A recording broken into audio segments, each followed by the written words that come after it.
Navigating the gym as a beginner can be incredibly difficult for individuals who are just starting out. And because of this, I wanted to go through beginner fitness Reddit for you who are watching to answer a few of some of the frequently asked questions on that Reddit forum today for yourself. So thank you so much for joining me for this week's fitness podcast. Go ahead and drop a like and comment down below. Where are you at in your fitness journey? Are you just starting out? Are you a few months in? I'd love to know. Go ahead and drop it down below. But let's go ahead and look at some of these different questions and we can take a peek at them. So first one at the top here, morbidly obese, where to start? Yeah, so if you're somebody who is morbidly obese, I think finding exactly something that's very, very enjoyable for you might be the best place to start for a workout recommendation. So a lot of times people will see people running and they're like, oh yeah, he's really lean, he likes running. And here's the deal about that. You may not like running, right? You may, if you're morbidly obese, be somebody who is just really into maybe walking right now, or maybe you just like shooting hoops. That's totally okay. You need to find the form of physical activity that you enjoy to start with, because at the end of the day, if you start doing a form of physical activity that somebody else does, even if it gives them better benefits, you're not going to stick with it. And one of the most important things about fitness is sticking with it for a long period of time. So where to start if you're morbidly obese? Find an exercise or just, any type of fitness thing. It could be walking your dog every day. It could be going out and shooting hoops every day. It could be simply just gardening, just light forms of physical activity that you feel comfortable doing and that you can do for a long period of time. And then just start planning it out. Just say, hey, I'm going to go for a walk 2 times per week. And right now, that's great. That's good enough. And bada bing, bada boom, work from there. And over time, you will gain so much confidence and build that into an even healthier lifestyle. So let's keep moving on here. So workout song. I can't last 10 minutes on the elliptical. Okay, so this is a good one. So if you are somebody who is trying to improve endurance, and this is talking about the elliptical specifically, but if you're talking about improving endurance generally, how we want to approach this is by simply doing a less intense version of this and building up over time. Okay, so right now, this person cannot last 10 minutes on the elliptical, which means that maybe right now they shouldn't be spending 10 minutes on the elliptical, okay? This is very similar. We'll use the money analogy of somebody saying, I can't spend $1 million. Well, if you don't have $1 million, you of course won't be able to spend $1 million.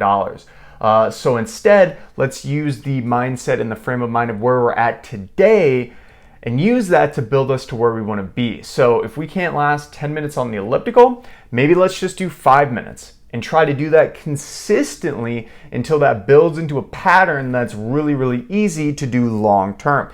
Similarly to the money example, let's use, we can't spend $1 million, but maybe we have $1,000. What can we do today to use that money, that $1,000, that will ultimately help to build that wealth up to $1 million at some point, right? Taking, kind of reverse engineering the end goal and then just letting your inspiration of, yeah, this seems like the right thing to do to, build my endurance. Obviously, I'm going to, eat healthier. I'm going to get proper sleep. All these different things can build into it. Just changing your identity of not being able to last 10 minutes and instead just being, okay, I'm just going to do 5 minutes today, tomorrow, the next day, and then when the time feels right, I'm going to bump it up. And then in no time, you'll be up to 10 minutes on the elliptical. That could be 10 minutes of running, 10 minutes walking, anything in general. All right, so we're going to keep moving on. This next one, what's the cheapest way to clean bulk? So clean bulking, for those of you who are not aware, clean bulking is what we describe as a type of bulk where you are only eating in a small calorie surplus, okay? So normally when you're talking about calories, and especially when it comes to eating in a calorie surplus, people think that any type of bulk is a bulk, right? So when I say clean bulking versus dirty bulking, people will think that clean bulking means I'm eating very healthy foods, but gaining weight eating healthy foods, while dirty bulking is eating really bad foods or unhealthy foods and gaining a lot of weight because of that. No. Clean bulking is simply a smaller calorie surplus, okay? So when we talk about a calorie overall program for yourself, let's say you need about 2,000 calories per day to maintain your overall body weight, okay?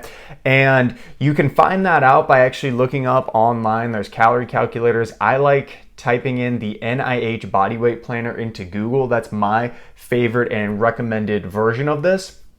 And from that, what you can do is then it'll actually basically make it really nice for you. Well, it'll say, yeah, you only need about 200 extra calories every single day to gain, let's say, about half a pound a week, okay? So it's based off your specific goals. So I just wanted to frame all of this in that clean bulking doesn't have to be the certain type of foods you eat. You can still eat junk foods in clean bulk, and you can still dirty bulk and eat junk foods. It's not about the type of foods you're eating, it's about the calorie surplus. And a calorie surplus of about 200 to 300 calories over your maintenance is usually going to be a clean bulk. So when it comes to the cheapest way to clean bulk, it's really what's going to allow you to enjoy it. So it comes at the end of the day knowing that a lot of the cheapest foods are carbohydrate foods, so stuff like rice, potatoes, fruit. I'm trying to think. Fruit, bread, all these different things. Let's say bread, pasta. Pasta is a good one. Those are going to create a large way for you to get in carbs and extra calories and not overall spending that much money. Also, fats are usually pretty cheap. So, I wouldn't recommend eating too much butter, too much saturated fat, but you can get in some kind of healthier fats. So stuff that has like peanut butter in it, for example, some nuts, certain vegetable oils are pretty good. You can add some olive oil into your mix of different meats and vegetables, for example. And then just getting cheap sources of protein. Some of the cheap sources of protein I like. Nowadays it's a little bit tough with all the inflation stuff, but that happens. You just move on. But still, to this day, cottage cheese is great. Any type of dairy, but specifically non-fat Greek yogurt, I love. They have lots of good flavors from Dannon. Chicken breast is good. You can buy those big frozen bags. Costco actually has $5 huge rotisserie chickens that you could get 2 of those at the beginning of the week, and that could basically cover most of your protein needs. In fact, in addition to that dairy, milk is another great example. So especially if you do need some extra calories, you can get whole milk that's got a little extra fat, a little extra calories.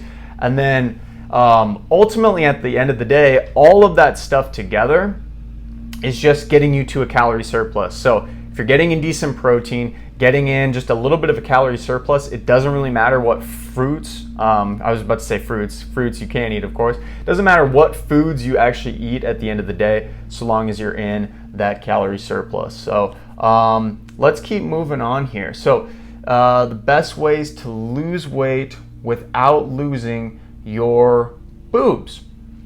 Okay? So here's the interesting thing about this. Where you store your fat is usually very genetically predispositioned, okay? So for some individuals, when they lose weight, they will lose it from all of the places that people maybe don't care about. So maybe they're gonna lose weight from their legs and they're gonna lose weight from their lower back, but they still store all of their weight on their stomach, for example. In this individual's case, they may be storing a lot of fat around their boobs because although it may not seem like it, your boobs are actually adipose tissue. It's just extra built up fat.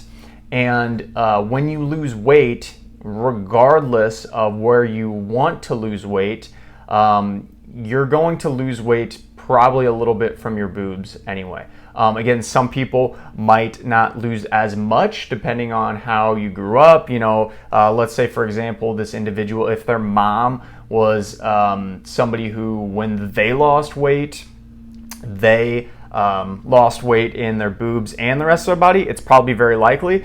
At the same time, though, it's not necessarily to say that it wouldn't happen, but typically, anytime you lose weight, it's from a little bit of everywhere, and you just kind of gotta put up with it and give it your best shot and realize that. So let's keep moving on.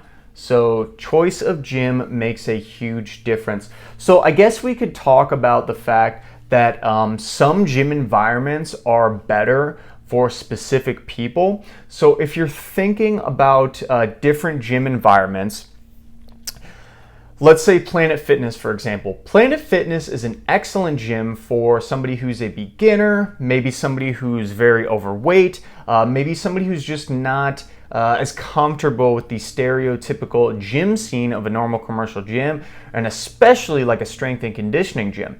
So knowing that, you can really define what gym you want to go to based off of your specific preferences and goals. So if you are somebody who, let's say, for example, is, I just use the overweight individual, for example, and you're like, I'm just not comfortable to go to one of those commercial gyms yet. Maybe someday I will, but right now I'm just not. So a starting point could be, maybe you're just going to get some dumbbells and start doing workouts at home, right? I have a lot of great home workout videos you can look at my channel as well. Just do some digging. You can type in All Strong Fitness workouts and they'd show up. But ultimately, that could be the starting point. And then from there, maybe they're like, okay, I want to go to Planet Fitness now. And once you go to Planet Fitness, then you start building some confidence and you realize like, okay, I can do this. I'm losing a little bit of weight. I'm feeling more confident. And then from there, you can jump to hopefully one day to maybe that commercial gym. And maybe you get to a point where you're actually training at a like strength and conditioning gym or like a weightlifting gym or a powerlifting gym or these very high level gyms. Maybe you're not in that position today and that's okay. Maybe you'll never be and that's okay too. But it's really about finding a gym that makes you feel at home, finding something that empowers you to work out, and ultimately that you enjoy for yourself. So definitely keep that in mind. Let's keep moving on. Suffer from chronic dizziness. What can I do for exercise? So I actually have some personal experience with this because I work with a lot of seniors and older adults who deal with stuff like vertigo, where anytime they stand up, they get dizzy really quickly.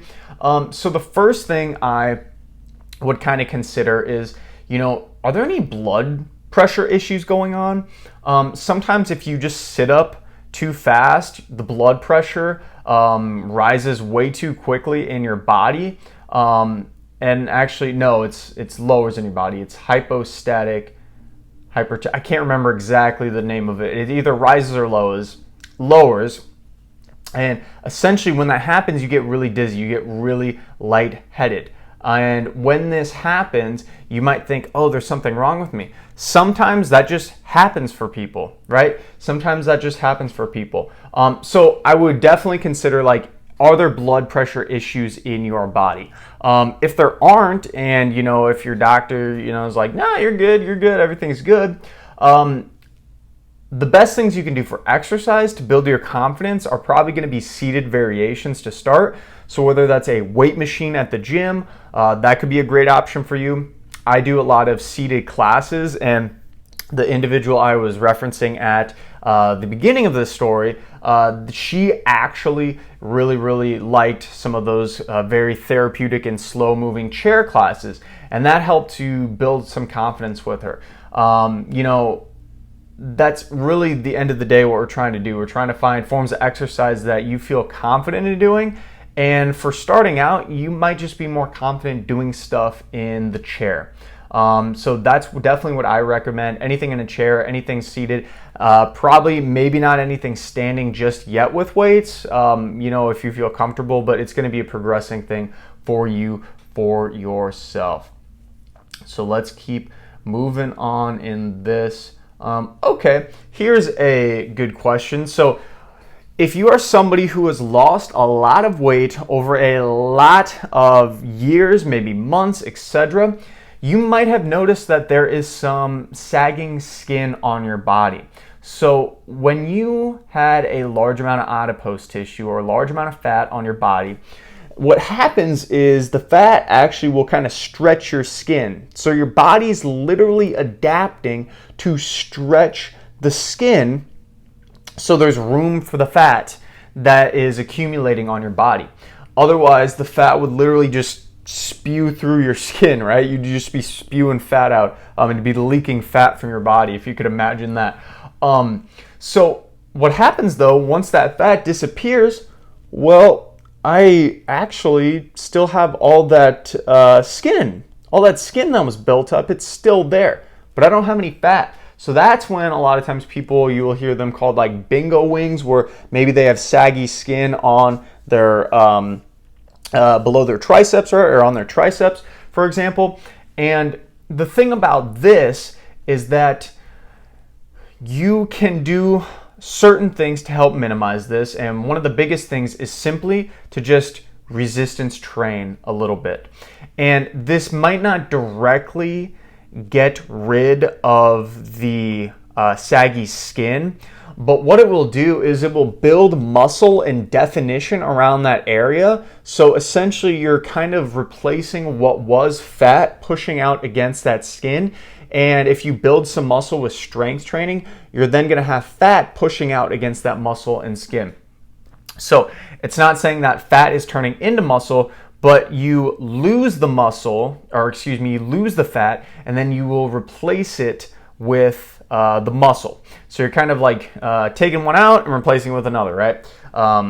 Changing what's in the body.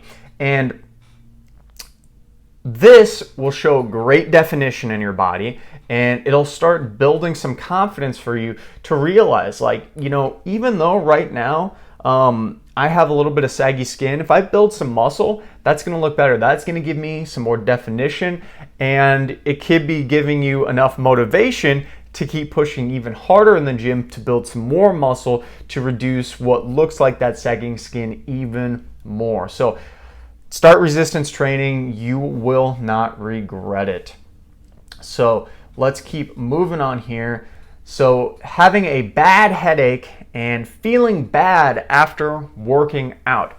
So anytime somebody says to me that they feel bad after working out, this is never something I want to hear, because you should be enjoying your workouts. You should be doing something that you truly enjoy, that gives you energy, that gives you confidence, and that gives you the freedom to say, hey, I'm doing this exercise right now. So if you're feeling bad about a workout because you pushed too hard and were doing exercises that were, what you didn't want to do, and you push harder than what you didn't want to do, that's the thing about this, is that it should never be like that. Now, if you have a bad headache, this might be something where you've realized that, okay, I did one really hard workout and I have a headache after I did that workout.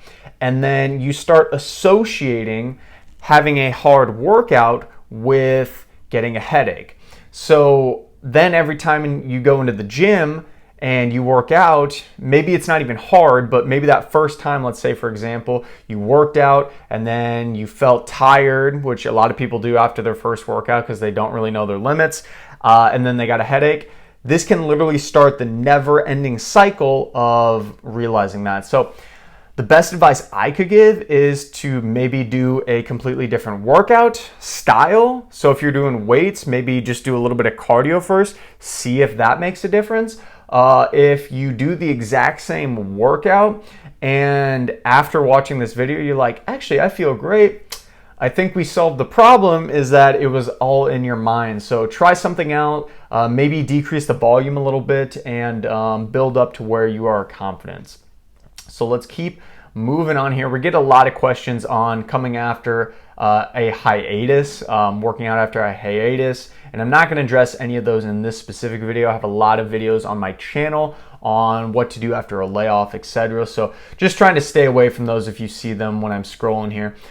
So what should the difference be between the weight of my barbell curls and the weight of my bench press? Okay, I really like this question here. I really like this question because it's alluding to a few different things. So barbell curls, barbell biceps curls is an exercise where you use your elbow flexors. So basically your biceps, they flex your elbow or help to bend your elbow.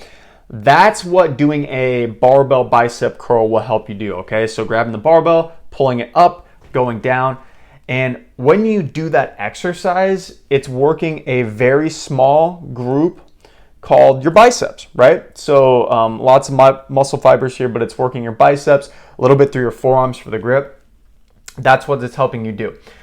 The bench press is working completely opposite muscles, okay? So the bench press, what it does when you do it, you think about bench press, you're pushing a weight away from you. So when you do that, you are actively using your shoulders, right? You're using your shoulders to kind of push the bar forward. So that's shoulder flexion, okay? And then you're also extending your elbow. You're extending your elbow instead of flexing your elbow. And when you extend your elbow, that's working the tricep. And on top of that, you also work your chest, okay? Your chest helps to bring your hands forward, and in a bench press, it's kind of doing that even if it doesn't feel like it. Just take my word for it, I promise. So completely different exercises and also completely different muscle amounts used. So the bench press, there's 3 different muscle groups used. As I described, triceps, shoulders, your anterior deltoid or the front of your shoulders, and then your what's it called? Your chest, of course, your pecs. That's using the bench press. So 3 muscles, which means you are using a lot of force through those muscles, right? Because you have all of them combining together to push all that energy into the weight. Versus the bicep curls, you only really have your biceps to actually flex your elbow. So you can't really have comparison between the two because they work kind of different muscles, period, and they also differ in how much force you can put through the movements, okay? So there's no differentiation because it's almost like asking, I don't even know how to think that. They just are different exercises for different purposes. Simply said, at the end of the day, go ahead and drop a like too if you are getting some value from that and if that specific one helped you to work out. Let's keep moving on here. 4 days on, 3 days off. So this brings an interesting point to what is the best workout schedule for yourself. And this is going to be very, I should say, kind of a duh thing, and you're going to be like, Logan, I can't believe you just said that, but whatever works out for you, literally right now, you can plan out the next week, plan out the next month, but actually plan out what's reasonable for you. Is working out only 1 day a week where you are maybe just doing like a 1 hour weight session comfortable for you? Then start with there. If you can manage and want to, not just can, but you need to want to do this, if you can manage 4 days off, 4 days where you're working out and then 3 days off like this individual, that's great. Obviously, the more you can get in the gym, the more you're going to be able to push, and the faster you can progress and get progress in your overall workout body and all your fitness results. But we're not trying to jump the gun here. We're trying to play the long game. And if you can't do 4 days a week right now and you don't want to do 4 days a week right now, that's okay. Start with the bottom line and build up over time. So let's keep doing this. We're moving right along. I hope you all are enjoying this. I'm having a good time today. And if you do have any specific questions on the different exercises as well, go ahead and drop them below in the comments. I will get those for you as well. So time in the gym, this is a really good one. So how much time should you spend in the gym? How much time should you spend in the gym? So the biggest thing is going to be for you, how much time are you currently willing to give to the gym based off of your current standards of living? So if you are somebody who you are working 40 hours a week right now and you're like, I can only, dedicate maybe 3 hours a week to the gym. And that's great. That's great for me right now. I'm content with that. I have kids. I have other obligations. I want to enjoy these aspects of life. But right now, I do want to make the gym a priority. So I'm going to go ahead and do a little bit more. So what you can actually do from that is just then simply break it down and say, okay, I can only give myself, 3, or I want to give myself 3 hours a week. Just break it down to now, what's the best timing for you? When can you fit those in? When can you fit those 3 days in? Monday, Wednesday, Friday, all those different things. It could be a Monday, Wednesday, Friday, for example, but maybe you have obligations on Monday, Wednesday, and Friday, and you're like, I'm just gonna work out Saturday and Sunday because I always have extra free time because I'm not working them. And then I'm just going to find out, 1 day during the week where I can just do a little bit of extra work, right? A little bit of extra work. And when you do that, it makes the gym a lot more enjoyable. So you're going to keep doing it. It makes it more enjoyable for your other aspects of life. So you're not zapping energy away from those. And then who knows? Maybe you're going to pivot and say, I want to do even more gym or I want to do less gym from this. And that's okay. Do whatever you want.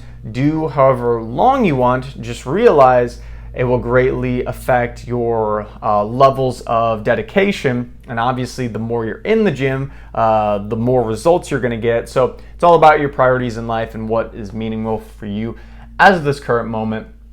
And as we keep moving through this, we'll definitely do a few more here. And here's a really good question. Should I change my personal trainer? Okay, so this individual, maybe they started the gym and they started, oh yeah, this guy's good. He looks fit. He looks really into it.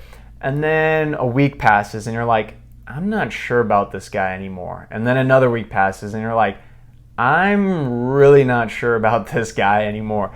And you start to notice like he just doesn't even care about you as an individual. Maybe he's kind of scrolling his phones in between sets. He's kind of spacing off and looking around. And you come to this point, you're like, man, should I change? Should I change? So you got to really ask yourself, what kind of personal trainer you're looking for. Are you looking for somebody who's just a companion and mainly there to show you a workout, but not necessarily to push you too hard, but more of just kind of easing you into it and almost like working out with a friend? That could be one type of personal trainer. And then another type of personal trainer, of course, can be somebody who's screaming at you to get down on the ground, to push yourself until you throw up, and to keep going even when you do throw up. So beginners a lot of times don't want that. And I'm guessing since this is on the Beginner Fitness Reddit forum, that this person might be getting somebody who's a little apathetic for them. And if that's the case, 100%, you are not stuck to your personal trainer. You are not stuck to that gym. Don't feel obligated to do that if you are not enjoying it. Working out is something that you should definitely enjoy, and especially if you're spending the money on yourself, you don't want to be literally forcing to give this guy money if you don't like the work he's doing. If you don't like the work he's giving you, it's your right to do what you want with that.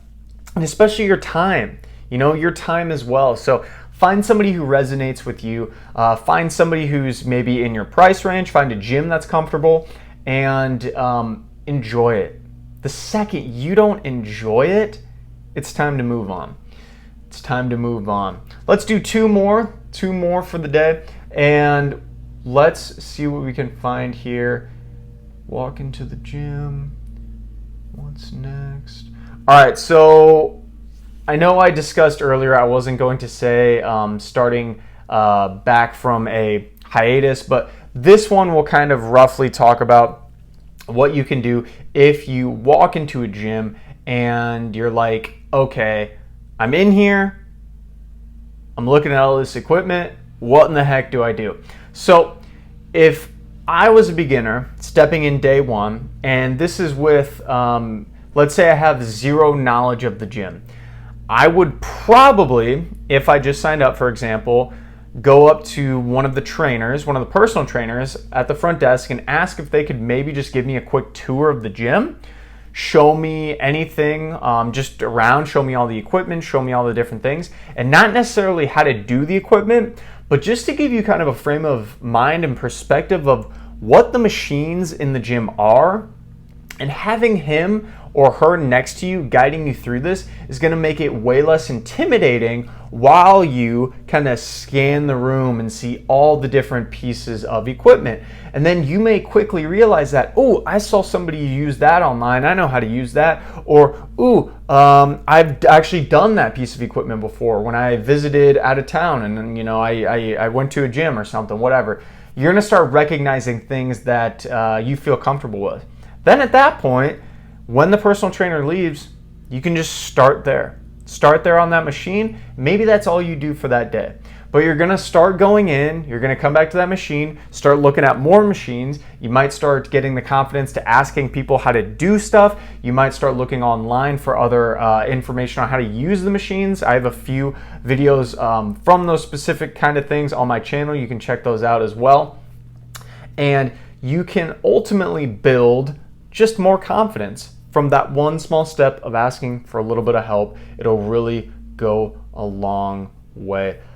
So the last question we'll go on here is the one right below it, and that's going to be how to keep from wobbling during bench. So when this person is talking about wobbling, I'm assuming that they're talking about their arms wobbling. It could be their legs. I don't know for sure. But one thing to mention from this is that when you are bench pressing, you should have your feet firmly planted on the ground for the best overall power results. If your feet are flying around, you're basically losing a lot of the extra energy into space, and instead keeping that rigidity through your legs, which can then be transferred through your core, your entire body, up into the bench press and arms. So it may not sound like it, but you can actually use your legs to help assist your bench press.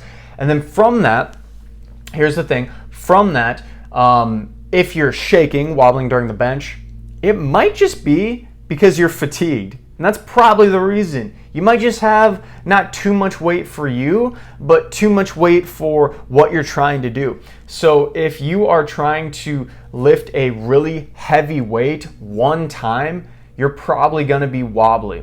If you are trying to lift a very heavy weight 10 times and you're extremely wobbly, it might just be too heavy for you, okay? So bumping down the weight. And also realizing too that when you start as a beginner in the gym, your motor patterns aren't prepared to actually bench press. You're not used to doing that movement. And I've seen a lot of beginners when they first start out, it literally looks like they're like rowing, like their stabilizing muscles just aren't there, and they're going all over the place, okay? And that's very common, and it's simply because you haven't bench pressed enough. You haven't bench pressed enough. So go in, start bench pressing a little bit more, build that confidence, and then you'll quickly realize what your levels are. You'll quickly realize roughly how much you should be lifting, and then build over time. The more you practice it, the more you do it, the more you'll get better at it, the stronger you'll get, etc., etc. All those things all encompass each other greatly. So thank you so much for watching the podcast today. Go ahead and drop a like on the video, comment down below your favorite part of the video, and also subscribe to the channel if you haven't already. We help individuals of all abilities improve their overall health and knowledge of the gym. And once you're done doing that, I'm gonna go ahead and link another video right here that's going to give you another fitness Q&A where we dive into more beginner fitness questions. I think you would greatly enjoy it. Check that bad boy out right there. We'll see you next time, and be all strong. Tell me